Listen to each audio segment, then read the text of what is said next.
reçu à l'Élysée ce mercredi soir par Emmanuel Macron, le président français, son homologue ukrainien et d'autres dirigeants européens s'entretiendront demain avec Donald Trump à l'issue du sommet de la coalition des volontaires sur les garanties de sécurité pour l'Ukraine. Et ça continue. Il faut encore que Macron se démarque concernant la guerre en Ukraine.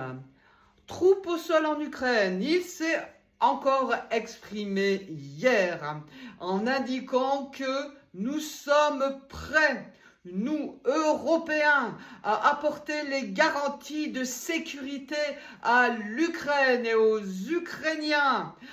Non mais, est-ce que nous avons été consultés? Il n'est pas seul à décider. Alors maintenant, ça suffit. S'il continue comme ça, il va nous emmener directement à une guerre, ce que nous ne voulons pas. Écoutez cet extrait et vos réactions. Je suis heureux aujourd'hui d'accueillir le président Zelensky avec un travail de préparation que nous allons faire avec nos ministres et nos équipes, puis un tête-à-tête, la veille d'une nouvelle réunion de notre coalition des volontaires.